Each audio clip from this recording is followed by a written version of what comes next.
Question: is Mercedes quitting Formula One? Thank you for watching today's video. This video is made of 3 parts.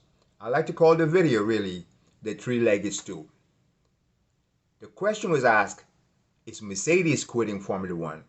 And the answer was quickly denied by the chairman of the board, Ola first initial K.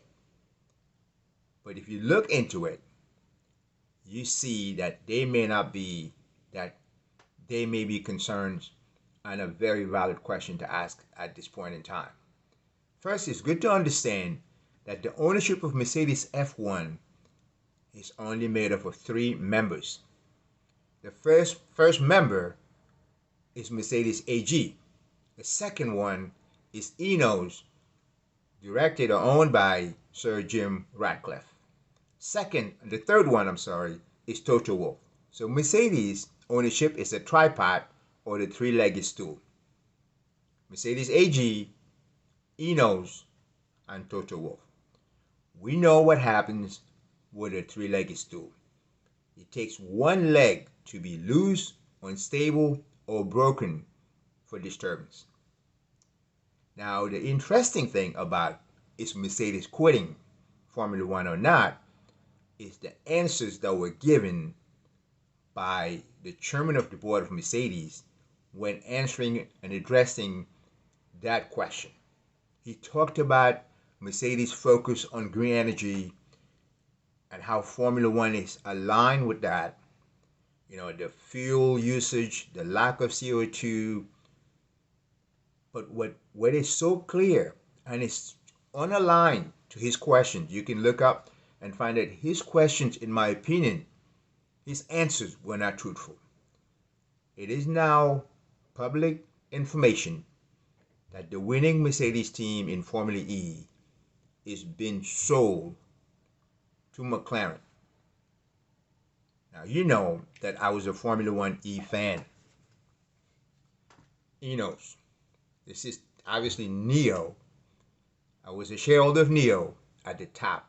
Glad I got out, because from what I got out, Neos is down 80%. That doesn't mean Neos doesn't have a feature, but I, as a motorsport gearhead, I tried to like Formula E. I also supported the Andretti BMW team, who's also out of Formula E. That said, every point that the chairman of the board of Mercedes, Ola first initial K, contradict the fact that Mercedes has now withdrawn from Formula E and decided to sell the team to McLaren. It doesn't align. Three-legged stool. We know where Toto Wolff stands right now with Formula One.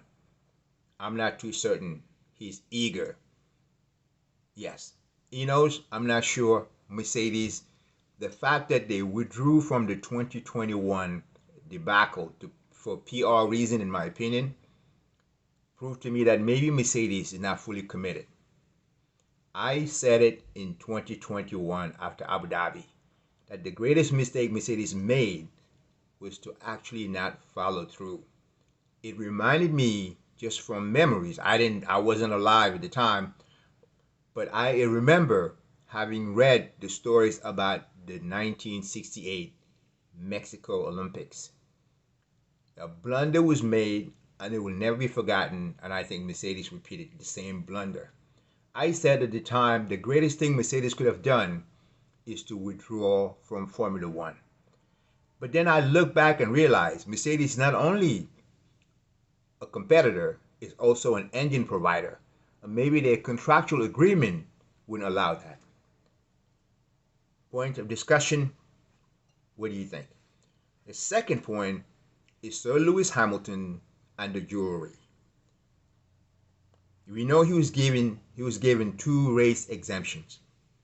Miami, Barcelona. I now believe that Sir Lewis Hamilton will not. I'm 80% that Sir Lewis Hamilton will not compete in Monaco. I don't think he's going to have the surgery that he partially committed to remove his nose ring.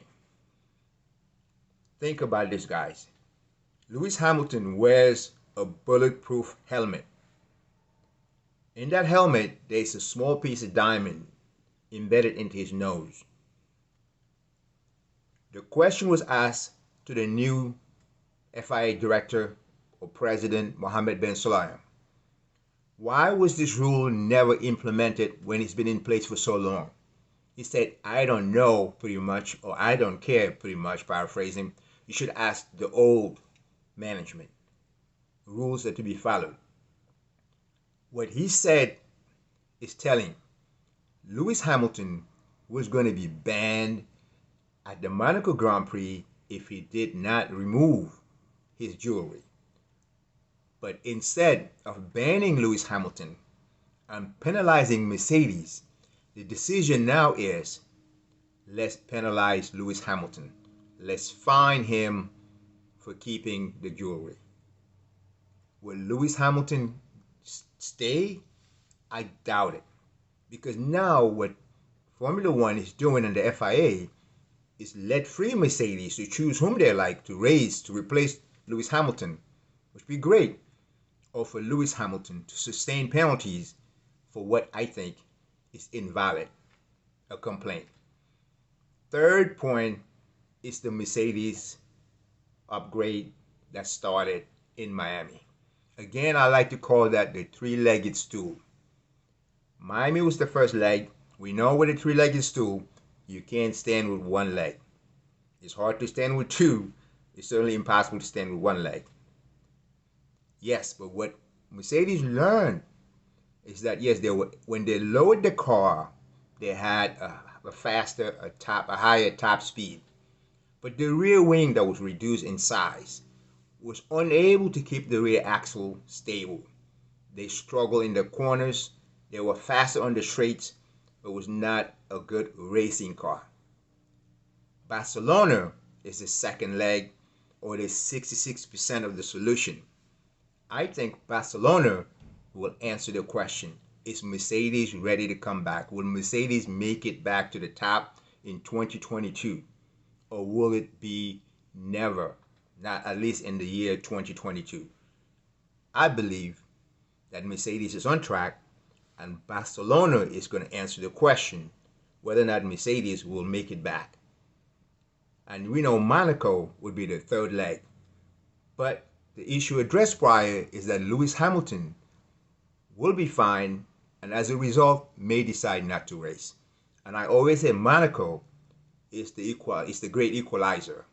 It's like the rain. You don't have to be faster. You don't have to have the power. You could win in so many ways without having to be the best car on the grid.